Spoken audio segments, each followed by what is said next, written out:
dans la présentation que je vous propose ici, il y a tout d'abord une présentation des mécanismes d'effondrement. Après, on va essayer de faire un bilan.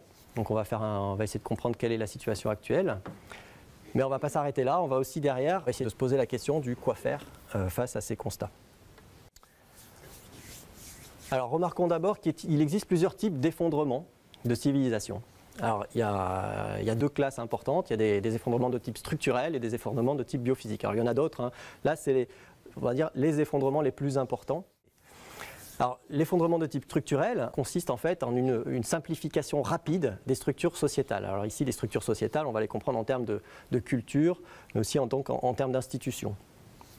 Donc, ce qu'on va regarder en fait ici, c'est les organisations, hein, globalement, dans les relations. Et il y aura un élément clé sur lequel va s'articuler les mécanismes. Et en fait, derrière cet élément clé, c'est la complexité. Le deuxième type d'effondrement qu'on va regarder, c'est les effondrements biophysiques. Donc là, ça consiste en quoi? Ça consiste en une chute rapide de la production industrielle, de la production agricole et aussi de la population. Donc ce qu'on va regarder, c'est plutôt des quantités physiques ou des quantités biophysiques. Et l'élément structurel, vraiment le substrat là derrière, ça va être la question des ressources. Alors ces mécanismes, donc ils ne sont pas aussi isolés, hein. Par exemple dans le cas romain, il y a eu essentiellement un effondrement structurel, mais souvent quand même, lorsqu'on a un effondrement biophysique, on a aussi un effondrement structurel qui arrive après ou en même temps. Donc c'est des choses quand même qui peuvent être liées. Alors, il y a de nombreux chercheurs, hein, qui travaillent depuis un certain temps là-dessus. Il y a de nombreuses civilisations qui étaient plus ou moins sophistiquées, plus ou moins à des niveaux de technologie élevés, qui se sont effondrées. Il y a très longtemps, il y a 4000 ans, et même il y a des cas plutôt récents.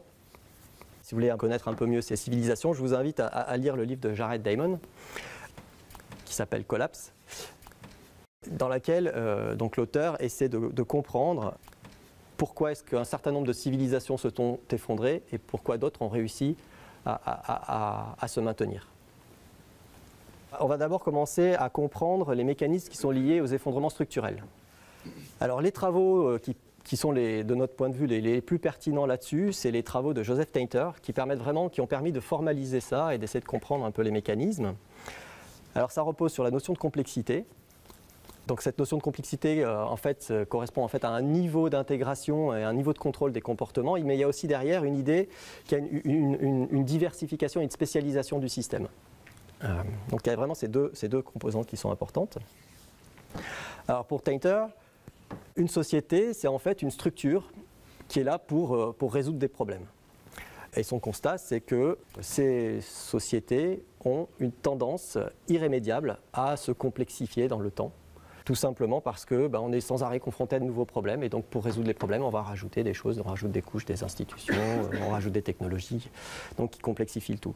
Et en plus, il y a aussi un côté inertie qui fait qu'on a tendance à ne pas simplifier. C'est pas si facile de resimplifier derrière quand on a créé des choses. Alors la première vraie contribution de Tainter, en fait, c'est de montrer que cette complexité, c'était en fait une fonction économique, qu'elle avait des coûts, des bénéfices, et que en fait, le ratio coût-bénéfice, il évoluait dans le temps. Qu'au bout d'un certain temps, lorsque on est à un niveau de complexité, rajouter un niveau de complexité en plus aura tendance à avoir plus de coûts que de bénéfices. Et donc il y a un moment où on va obtenir un optimum, et le moment où la société va obtenir cet optimum de complexité, il va y avoir une boucle de rétroaction qui va se mettre en place. Et juste pour que la société puisse se maintenir, que le système puisse se maintenir, il va devoir se complexifier et donc toujours coûter plus cher et toujours se complexifier, etc. Et à la fin, on va arriver à ce qu'à la fin, cette situation soit intenable. Alors la deuxième contribution de Tainter porte sur le fait qu'il a montré qu'il y avait un lien très étroit, très fort, très direct entre l'énergie et la complexité. Et donc le moment où il y a justement cet effondrement, c'est où il arrive au moment où ce coût de l'énergie est trop cher, est trop important, il devient insupportable pour la société. À propos donc de d'effondrement structurel, on ne peut pas ne pas aussi parler des analyses de Dimitri Orlov. Alors Dimitri Orlov, c'est pas un chercheur, c'est on va dire un essayiste, c'est quelqu'un qui a un background plutôt d'ingénieur. Il explique qu'il y a plusieurs stades dans l'effondrement, qu'il y a tout d'abord un effondrement financier, puis un effondrement commercial, puis politique. Derrière, on a un effondrement social et un effondrement culturel. Ce qui est vraiment intéressant, c'est que là derrière, en fait, sur chacun de ces stades repose en fait un effondrement de croyances. Donc c'est un peu ce qui caractérise ces différents stades. Et donc, d'abord, par exemple, donc l'effondrement financier, c'est en fait un effondrement de la croyance dans l'avenir et dans le fait qu'on va pouvoir faire du business, on va pouvoir continuer le business. L'effondrement commercial correspond au fait qu'on ne croit plus dans le marché, on ne croit plus dans la monnaie. Et donc derrière, ça va entraîner des ruptures de chaînes d'importation, ça va entraîner donc des pénuries de biens. L'effondrement politique correspond au fait qu'on ne croit plus à ce que nos États et nos politiques vont résoudre nos problèmes, vont être capables de résoudre nos problèmes. Donc ça va entraîner une baisse de la légitimité des hommes politiques, ça se caractérise par une baisse de la légitimité, aussi une baisse de la capacité donc des gouvernants, de la capacité à agir. Et ça se traduit encore par des régimes toujours plus autoritaires. Et par exemple aussi une baisse de la qualité des services publics, une dégradation du service public. Alors le quatrième stade, donc l'effondrement social, là ça correspond plutôt au fait qu'un effondrement de la croyance que dans les institutions sociales et locales, dans le sens spatial et au niveau des relations. Et donc ça va être local, c'est en général lié au fait que les associations, elles manquent de ressources, et aussi c'est lié au fait qu'il y a des conflits internes qui en général arrivent suite à ça. Et donc il reste le stade de l'effondrement culturel. Il correspond en fait où les sociétés perdent leur capacité dans la générosité, dans l'honnêteté, dans la compassion, dans l'empathie, dans la charité. Donc voilà, donc en fait ces différents stades correspondent en fait à des différents niveaux de profondeur, on va dire, d'éléments constitutifs des sociétés. Et donc il y a quand même un ordre logique dans ces différents stades, donc comme je l'ai dit, financier, commercial, politique, social et culturel. Mais par contre, Ostrov il le dit très bien, lorsqu'il y a un effondrement, ces effondrements, ce n'est pas séquentiel. C'est vraiment, on a tout qui s'effondre un peu de manière parallèle. Les choses commencent à descendre, peut descendre en même temps. Il y a évidemment des rétroactions entre ces différents phénomènes. Et donc pourquoi est-ce que c'est important de parler de tout ça? Je pense que c'est pour bien comprendre que ces effondrements, ce n'est pas quelque chose de binaire. C'est-à-dire qu'on est dans un stade et pop, tout s'effondre et puis voilà. C'est pas binaire. C'est-à-dire qu'il y a plein de stades, il y a plein de niveaux.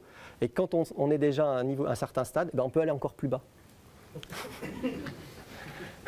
Et c'est là où il faut faire attention. C'est-à-dire qu'il ne faut pas se désarmer. Il y a des problèmes, ça se dégrade, ça va s'effondrer. La question, c'est qu'est-ce qu'on va faire pour ne pas descendre plus bas?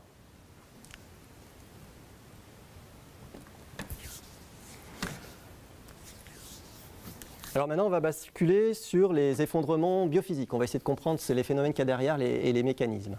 Alors, les meilleurs travaux, de notre point de vue, qui permettent de comprendre ça, c'est les travaux du Club de Rome, le fameux rapport Meadows. Alors ça, c'est donc des travaux qui ont été dirigés par Denis Meadows, qui était chercheur au MIT. Donc ça consistait ils ont élaboré d'abord un modèle numérique qui représentait le monde avec les différentes classes. Donc il y avait les populations, la production industrielle, la production agricole, il y avait la pollution et les ressources. Et donc ces grandes variables interagissaient entre elles. Bien entendu, elles étaient désagrégées, elles étaient à des échelles plus fines, mais là, donc ça c'est les variables agrégées de ce système. Et il est sorti un livre dans les années 70, un rapport qui a été publié, qui a fait beaucoup de bruit. Il est sorti en 12 millions d'exemplaires, en 37 langues. Donc c'est vraiment quelque chose qui a eu un impact important à l'époque. Et c'est un travail qui a été mis à jour relativement récemment, en 2004. Alors, quels sont pour nous, l'élément le plus saillant, l'analyse la plus saillante là-dedans, c'est le fait qu'on peut identifier 3 ingrédients dans ces effondrements biophysiques. Alors tout d'abord, on a la croissance, il faut qu'il y ait un phénomène de croissance. Derrière, on a des limites, le système a un certain nombre de limites, et que le système a aussi de l'inertie. Et lorsqu'on a ces 3 ingrédients, le système a tendance à dépasser ses capacités, et derrière, on érode les limites et on arrive à un effondrement du système. Alors donc, là, j'ai donné l'exemple d'une courbe, donc ça peut être n'importe quelle des variables que j'ai citées tout à l'heure, et la limite donne la capacité de charge du système, de la variable. Alors ce qu'on pourrait penser, c'est que le système, lorsqu'il y a une limite, il va s'arrêter doucement à la limite. Mais en fait, le système qui est lié à nos sociétés, il n'est pas comme ça, tout simplement parce qu'on peut dépasser les limites. Et donc c'est par exemple le cas actuellement. Déjà en 2007, on consommait 1,3 planète par an Donc ça, c'était l'empreinte mondiale de l'humanité qui est donnée par le Global Footprint Network. Alors comment est-ce possible de consommer une planète, probablement aujourd'hui c'est une planète et demie, comment c'est possible de consommer une planète et demie par an? Alors en fait, ça vient du fait qu'on a des flux et des stocks. Alors pour illustrer ça, je vais prendre l'exemple des poissons. Donc là, on a, par exemple, dans l'Atlantique, on avait un certain stock de poissons. Et donc, on pouvait pêcher autant que ce que les animaux se reproduisaient et on n'affectait pas le stock. Donc, on a un flux qui correspond à la quantité de poissons qu'on va pêcher. Donc, on va avoir une limite sur le flux. Et tant qu'on ne pêche pas plus que ce qu'il y a de poissons qui naissent, il n'y a pas de problème. Mais par contre, on peut le faire. C'est-à-dire que vu qu'il y a du stock, on va pouvoir pêcher beaucoup plus. Mais par contre, quand on va pêcher dans le stock, on aura une population de poissons moins importante et du coup, le taux de reproduction, la quantité de poissons disponible lors de la reproduction, il sera inférieur. Et donc, du coup, derrière, on va éroder la limite. Et le problème, c'est qu'une fois qu'on a érodé la limite, c'est plus possible d'arriver à refaire un atterrissage en douceur. Hein. On va devoir aller beaucoup plus bas. Et donc, derrière, par inertie, on descend même encore plus bas que ce que la limite existe. Et donc, on a vraiment ce phénomène d'effondrement. Alors, donc le Club de Rome n'a pas seulement fourni des analyses, hein. En fait il y avait le modèle World Tree qui avait été élaboré, donc ce modèle c'est un modèle numérique qui a permis de faire des simulations. Alors voilà donc un résultat type de ce qui est sorti du modèle World Tree. Donc là ici, je représente les 5 grosses variables que j'ai décrites tout à l'heure. Les ressources, la nourriture, les populations, la pollution et la production industrielle. Et donc le Club de Rome avait travaillé dans les années 70 et donc là j'ai affiché les données. C'était les données qu'ils avaient utilisées à l'époque. Donc après ils peuvent faire tourner leur modèle. Donc ici c'est dans le cas du scénario business as usual, le scénario de référence, c'est-à-dire qu'on ne change pas de politique, on garde les politiques qu'on avait avant. Et donc derrière, on a toutes ces variables, globalement, qui montent. Et puis quand on continue un tout petit peu plus loin, tout qui s'effondre. Alors bon, globalement, on a un effondrement autour de 2020, 2030, selon les cas, selon le scénario. Ce qu'il faut voir, c'est que ces outils-là, ils ne permettent pas de faire de la prédiction. Ils n'ont pas la prétention de faire de la prédiction. L'objectif, c'est d'arriver à comprendre qu'est-ce qui se passe, d'essayer de comprendre les mécaniques, et puis aussi, ça permet d'imaginer des scénarios.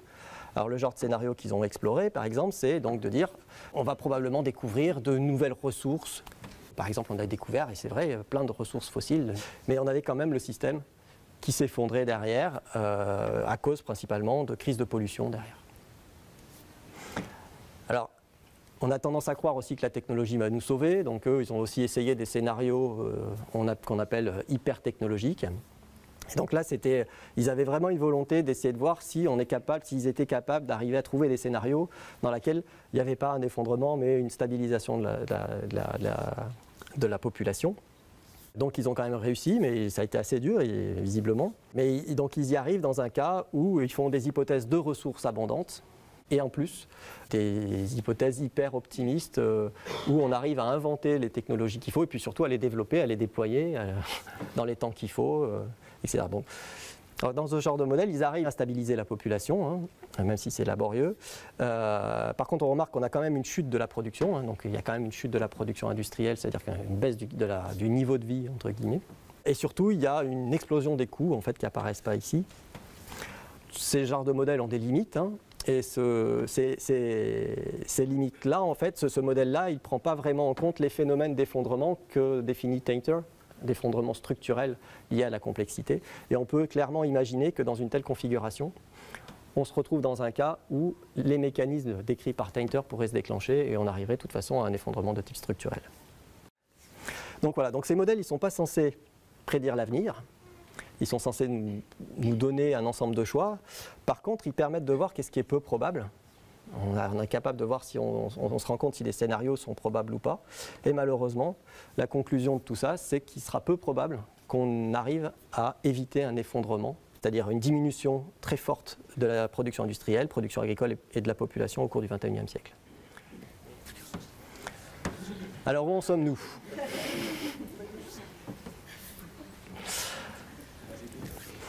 Alors on va commencer d'abord par l'effondrement biophysique. Alors, on a dit qu'il y avait 3 ingrédients, la croissance, la limite et l'inertie. Alors la croissance. Alors voilà, Je crois qu'il n'y a pas grand-chose à dire. C'est la population humaine, elle a explosé. C'est plus qu'exponentiel. Aujourd'hui, on est à 7,4 milliards. On est encore bien plus haut. Mais en fait, presque tous les indicateurs de ce qu'on a consommé, ça a vraiment explosé dans ce dernier siècle, à commencer par l'énergie. L'énergie primaire a été multipliée par 7 en un siècle, et par personne. Et ce, malgré le fait qu'on ait augmenté l'efficacité. C'est-à-dire que l'efficacité a été globalement augmentée par 3, grossièrement. Et à la fin, on arrive à ce que, en termes de services énergétiques, on a augmenté notre capacité par 100 en un siècle, lorsqu'on multiplie tout ça. Ce qui est colossal. Et du coup, ça a permis de faire quoi? Ça a permis de raser des forêts, ça a permis de faire des maisons, des routes, des aéroports, de transporter tout à travers le monde, avec des cargos, des avions, tout ce qu'on voulait. Donc cette énergie est colossale et elle nous a permis donc de consommer aussi de toutes sortes de choses et d'augmenter cette croissance. Donc par exemple, la consommation de métaux a été multipliée entre 10 et 15 dans un siècle. La consommation de viande a été multipliée par 2 en 50 ans par personne. La consommation de céréales a été multipliée par 3,5 en 50 ans. Donc voilà, on est vraiment sur un phénomène de croissance. Alors, on pourrait multiplier les indicateurs. Je pense que ça suffit. C'est suffisamment convaincant. Alors, la question des limites et de leur érosion. En fait, aujourd'hui, on a déjà largement entamé les fondements de la civilisation humaine, en particulier l'eau. Il y a une partie très large du globe aujourd'hui qui est en stress hydrique. On a en particulier 50% de la population mondiale qui vit dans des régions où les réserves d'eau diminuent à cause d'une exploitation trop importante des nappes aquifères. On a 70% des récoltes aujourd'hui qui sont destinées à l'irrigation et 40% des récoltes mondiales qui proviennent des terres irriguées. Autrement dit, la marge de manœuvre est très faible et le jour où on aura vraiment des problèmes en eau, ça va tout de suite se répercuter sur les récoltes. Alors le substrat le plus important quelque part aussi, c'est le sol. Donc il faut bien voir que la qualité de nos sols, le fait qu'ils soient fertiles, c'est lié à l'existence d'une couche très fine de terre qui s'appelle l'humus, qui mesure à peu près une trentaine de centimètres et qui a mis plusieurs centaines de milliers d'années pour se créer. Et aujourd'hui, donc cette terre, elle est en train de partir, cette couche d'humus est en train de disparaître, et on a 25% de la surface continentale qui est en voie de désertification. Ça menace la vie quotidienne de plus d'1 milliard de personnes, que ce soit des agriculteurs, des éleveurs, et ça dans plus d'une centaine de pays. Alors il y a les déserts qui progressent aussi, l'accélération est alarmante. Dans les années 60, les déserts ont augmenté de 1500 km par an.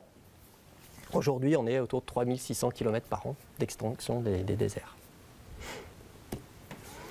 Alors ça ne touche pas que les zones désertiques, ça nous touche aussi, et ça touche aussi donc l'agriculture directement, parce qu'on a vraiment aujourd'hui dans le monde, on a un tiers des terres agricoles qui sont soumises à l'érosion excessive, et des scientifiques ont démontré que chaque fois qu'on perd 1 cm de couche de terre arable, derrière on avait le rendement qui baissait de 2,5%, en particulier donc pour un certain type de céréales. Et donc ça nous touche nous en Europe et en France. Et en France, on a 20% des terres agricoles, dont 2 tonnes de terre par hectare disparaissent dans les rivières. Bon, on peut rajouter à ça tout ce qui est artificialisation du sol. En gros, on bétonne aussi entre les parkings, les maisons et les routes. Il y a à peu près un département qui disparaît tous les 10 ans qui est bétonné.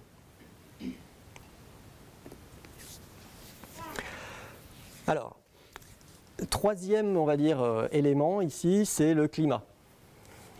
Alors, je pense que tout le monde connaît le problème du changement climatique aujourd'hui. Donc on sait très bien que ça va avoir un impact en termes de changement de pluviométrie. Donc on va avoir des événements extrêmes qui seront plus fréquents et beaucoup plus intenses. Et que ça va avoir un impact sur notre agriculture. Par contre, ce qu'on sait moins, c'est que les impacts les plus importants du changement climatique, ce sera les impacts indirects, et en particulier les impacts liés à l'élévation du niveau de la mer.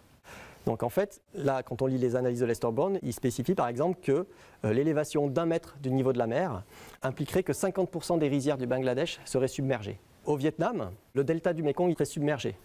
Dans ce delta, on produit 50% du riz qui est produit dans le Vietnam, et le Vietnam, c'est le 2e exportateur mondial de riz. Alors, 1 mètre, c'est un exemple gentil parce que, en fait, ça pourrait aller de 6 à 12 mètres. Mais l'élément probablement le plus important sur le climat, c'est la fonte des glaciers en fait. La fonte des glaciers va avoir un impact colossal pour la sécurité alimentaire mondiale parce que ces glaciers en fait, ils vont alimenter les fleuves pendant les saisons sèches et du fait que les nappes phréatiques elles baissent, on peut imaginer que dans l'avenir ça va être très très difficile en période de saison sèche pour l'agriculture. Et il faut avoir en tête qu'aujourd'hui il y a 1 milliard d'individus en Chine et en Inde qui dépendent directement de ce système hydrique qui est alimenté par les glaciers de l'Himalaya.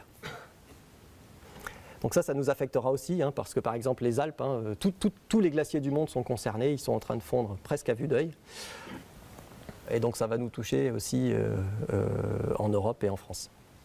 Alors donc il y a encore d'autres éléments qui sont extrêmement importants qu'il faudrait mentionner, comme l'effondrement de la biodiversité. Hein. Aujourd'hui, l'extinction des espèces, elle est 100 à 1000 fois plus importante que l'extinction normale qu'il y a eu à long terme. Il n'y a plus de poissons dans les mers, il y a des polluants de toutes sortes aujourd'hui partout, donc je vais m'arrêter là. Vous pouvez jeter un œil aux différents livres de Lester Brown qui fait des bilans très bien faits de l'état du monde et de ce genre de choses. Donc là on a vu les deux premiers ingrédients, la croissance et puis la question des limites. Maintenant la question de l'inertie, est-ce qu'on va être capable d'agir, est-ce qu'on est capable d'agir? Alors il y a un certain nombre d'obstacles en fait qui sont très importants, qui nous empêchent d'agir. Alors les premiers obstacles, ils sont tout d'abord d'ordre cognitif et d'ordre anthropologique. Tout d'abord, par exemple, nos sens, ils ne sont pas équipés pour capturer les changements globaux, que ce soit le climat ou la biodiversité. On a beaucoup de mal à capturer ces changements globaux. Donc les scientifiques peuvent nous aider, hein, ils sont là, ils nous apportent de l'information, mais malgré ça, on a beaucoup de difficultés à comprendre les phénomènes qu'il y a derrière, qui sont exponentiels en général, qui sont non linéaires. Et aussi, on a beaucoup de mal à comprendre les événements à faible probabilité, c'est-à-dire que ces fameux signes noirs, donc ça c'est des choses qu'on a du mal à assimiler, et donc du fait qu'ils freinent notre action là-dedans. Après, en plus, on est un peu codé pour réagir au danger immédiat et pas forcément à ce qui est lointain et puis dans le temps ou dans l'espace en fait. Alors, il y a des obstacles aussi moraux qui sont liés au fait qu'on a du mal à cerner notre responsabilité. Si je me sentais responsable, j'agirais, alors que là, vu que ma responsabilité est complètement noyée, c'est extrêmement difficile d'agir. Par exemple, est-ce que le monde serait différent si j'étais pas né? Ça c'est clair qu'il serait probablement exactement le même. Et si je ne prenais pas ma voiture, le jour qu'il y a un pic de pollution, je pense que ça ne changerait pas grand-chose. Alors il y a un certain nombre d'obstacles idéologiques. Alors là je donnerais juste le fait on croit tous dans l'avenir, on croit dans les technologies, on croit dans le progrès. Il y a des obstacles politiques qui sont très importants. Évidemment, tout le monde n'a pas intérêt à ce qu'on se batte, par exemple, contre le changement climatique. Il y a aussi, il y a aussi des verrous sociotechniques qui sont extrêmement importants. Alors là, je référerai au très bon livre de Servigne. Bon, je donne un exemple de verrou sociotechnique. C'est la voiture. C'est-à-dire qu'on a installé des systèmes dont il est très difficile de sortir. Aujourd'hui, on a utilisé la mobilité qui est la voiture. On a installé des infrastructures. Nos villes sont organisées pour être compatibles avec la voiture. Et c'est très difficile d'organiser maintenant des nouveaux transports en commun, de repenser nos sociétés, nos villes. De changer ce système-là, c'est extrêmement difficile. Il y a des obstacles institutionnels, par exemple politiques. Nos institutions politiques, par exemple, elles favorisent le court terme. Il y a aussi donc, des obstacles, on va dire, sur les institutions économiques. Il y a une situation où on est enfermé dans une logique de croissance à laquelle il est très difficile de s'affranchir. Et enfin, la complexité qui est là derrière, c'est-à-dire que tout est hyper complexe. Il y a une multiplicité des acteurs qui ont des intérêts différents. Tout est extrêmement difficile et compliqué. Et il faut toujours prendre en compte beaucoup de choses, qui fait qu'à la fin, on ne s'en sort jamais. Alors, dans l'inertie, je donnerai aussi donc, juste un exemple concret qui montre à quel point ce n'est pas facile. Alors, c'est l'exemple des CFC. Et donc de la couche d'ozone. Dans les années 70, on s'est rendu à la fin des années 70, donc on s'est bien rendu compte qu'il y avait un problème avec la couche d'ozone qui était en train de disparaître à certains endroits du globe. Donc il y a eu une première alerte en 1974 par les scientifiques et il nous a fallu 25 ans derrière pour arriver à résoudre ce problème, en partie en tout cas. Alors que ce problème était relativement bien identifié, avec un impact économique faible, les technologies derrière étaient relativement simples, et on a mis 25 ans pour résoudre ce problème-là. Donc c'est une bonne chose, ça montre qu'on arrive à résoudre des problèmes. Par contre, quand on pense au temps qu'il a fallu pour faire ça et à l'ampleur de la tâche pour décarboner l'économie, on peut vraiment se poser des questions sur le temps qu'il faudra pour arriver à résoudre nos problèmes liés aux énergies fossiles. Alors, donc, Donc voilà, donc en fait on se rend compte que tout sur le plan donc de l'effondrement biophysique, tous les ingrédients sont là, la croissance, la limite, l'inertie, et on peut vraiment s'interroger sur la conclusion de tout ça. Donc probablement ça va être difficile, on aura tellement érodé les limites que ça va être difficile de restabiliser derrière le système. Alors on va basculer maintenant sur l'effondrement structurel. Donc là, on a tous remarqué l'explosion de la complexité. On vit dans un monde hyper connecté, hyper complexe. En particulier, il y a l'interconnexion très très forte du système financier, commercial et industriel qui est liée à la mondialisation. On peut voir l'exemple des smartphones est très connu, toute la high-tech est très connue. En général, ils sollicitent toutes les parties du monde. Là, je donne deux exemples de complexité qui vient du livre aussi de Servigne, qui est l'exemple du Boeing 747. Donc pour construire un Boeing 747, il faut quand même assembler 6 millions de pièces. Il y a 6500 fournisseurs qui sont répartis sur 100 pays et Boeing a, donc pour faire ses avions, 360 000 transactions financières par mois. Donc c'est colossal. Pour donner aussi un autre exemple dans un autre registre, par exemple les accords de Bâle. Les accords de Bâle, donc, qui sont censés assurer une sorte de solidité financière des banques. Au niveau international. Donc ils étaient constitués de 30 pages, en fait c'était un document de 30 pages dans les années 80 et aujourd'hui donc c'est un document de 616 pages et si on prend en compte la documentation nécessaire aujourd'hui pour implémenter les accords de Bâle, juste aux États-Unis, en fait les documents ils pèsent 30 000 pages aujourd'hui. Donc on est vraiment, juste pour les États-Unis, donc on est vraiment dans une hyper complexification des systèmes qui sont devenus très hiérarchiques, très spécialisés avec beaucoup de contrôle. Donc on est vraiment dans toute cette complexité que définit Tainter. Et aussi même sur la question de l'énergie, parce qu'en fait l'humanité a joui d'une énergie énorme. On a découvert plein d'énergies fossiles, on les a consommées goulûment. Et donc le problème c'est qu'aujourd'hui ces énergies fossiles, elles sont toujours très nombreuses, mais par contre c'est beaucoup plus cher d'aller les extraire. Et c'est un peu ce qui a causé typiquement la crise actuelle. C'est-à-dire qu'en 2006, il y a eu une augmentation du prix des énergies fossiles, du pétrole. Derrière, ça a ralenti l'économie et c'est ça qui a engendré la crise financière derrière. Donc on est vraiment dans ces mécanismes-là qui ont été décrits par Tainter. Alors juste, on pourrait aussi revenir sur Orlov. Je pense que quand je vous ai décrit les différents stades, globalement, on s'est tous dit, là on y est un petit peu quand même. On voit très bien que ces effondrements ont déjà commencé. Et ce qui inquiète le plus Orlov, c'est le fait que dans les sociétés occidentales, en particulier aux États-Unis, mais aussi en Europe, le 5e stade a commencé depuis plutôt longtemps. C'est-à-dire qu'aujourd'hui, on a commencé vraiment à déstructurer des éléments très profonds dans les sociétés. Et ça ne présage pas forcément des bonnes choses. Donc voilà, donc nous on est donc face aujourd'hui à ces deux types d'effondrements, qui soient vraiment structurels ou biophysiques. Et juste pour revenir au modèle du Club de Rome, donc c'est un modèle qui a été développé il y a 30 ans, c'est un modèle de simulation. Donc là en pointillé on retrouve le modèle business as usual. Donc il y a des chercheurs qui se sont amusés à faire de la validation de modèle, c'est Turner qui a fait ça.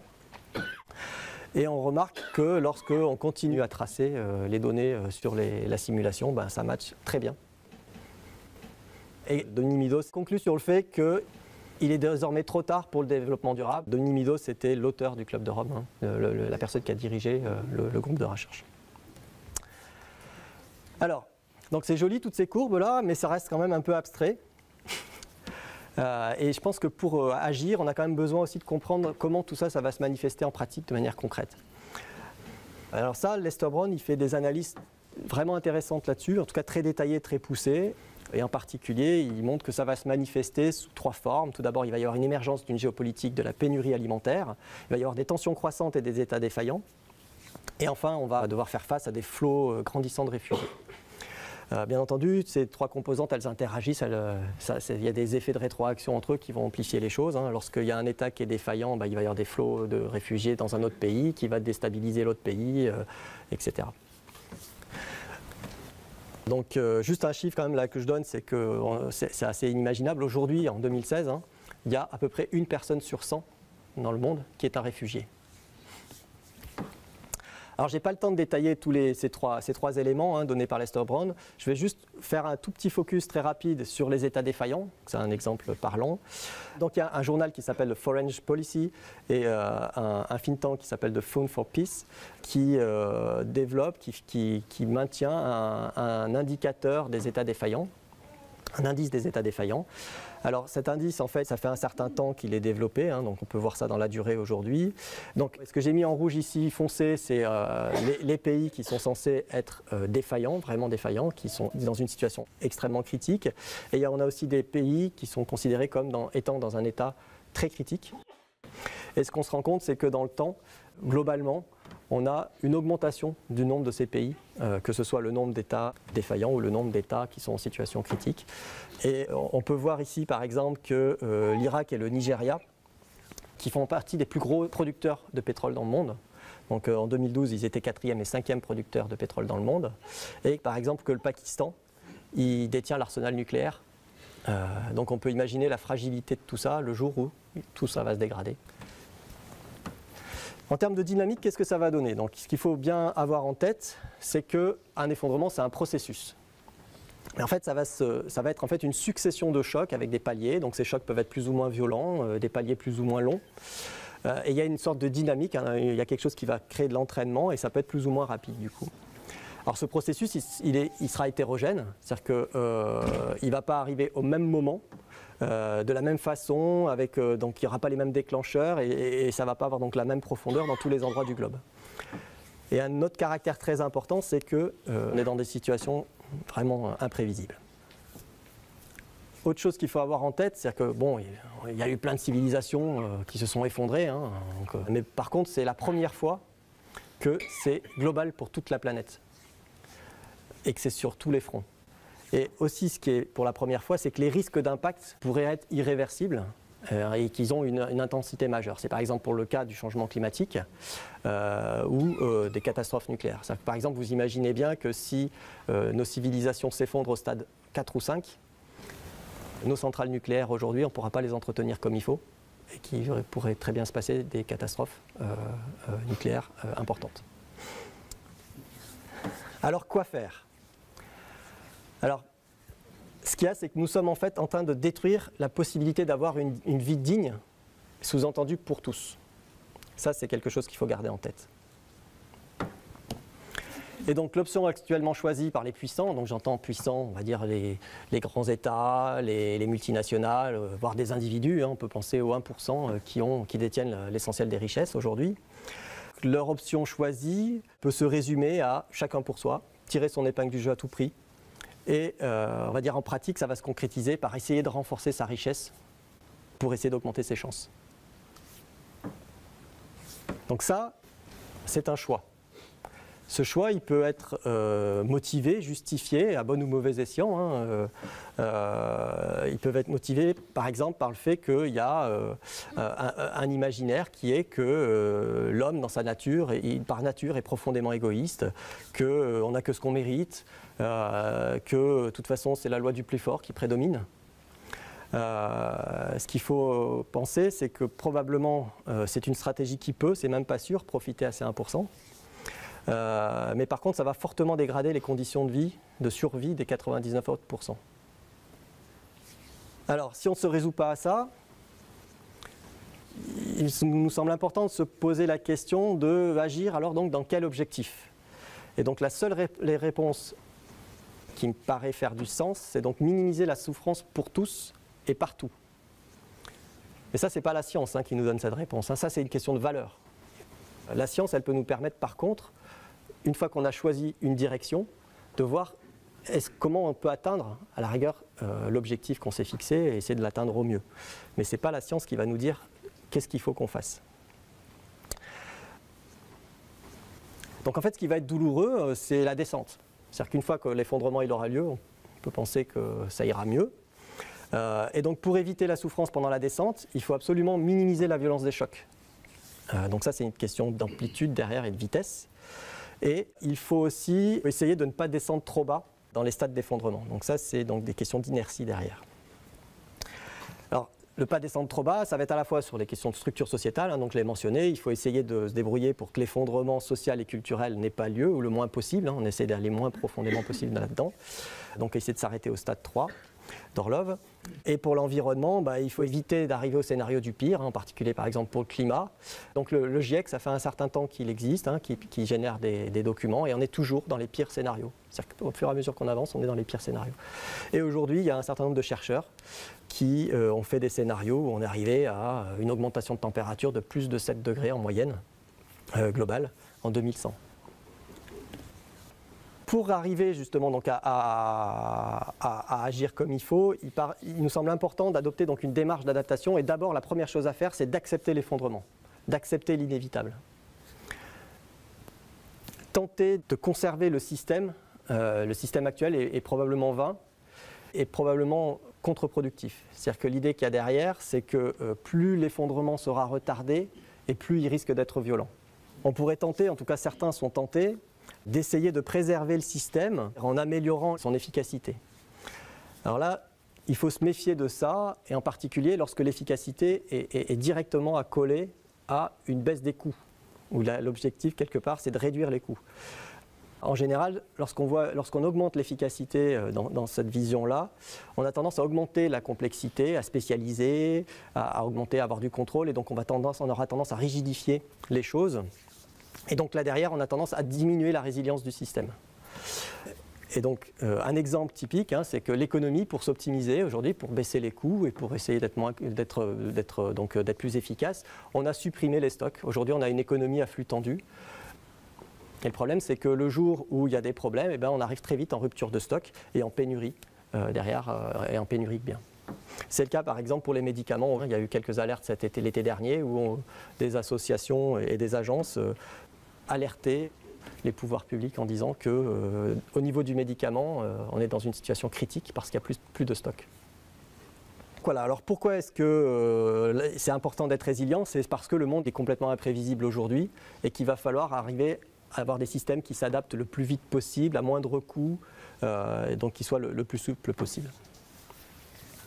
Alors donc qu'est-ce qu'il faut faire de manière pratique? Donc en fait, j'ai dit un peu ce qu'il ne fallait pas faire. En pratique, il faut vraiment arriver à construire un nouveau monde.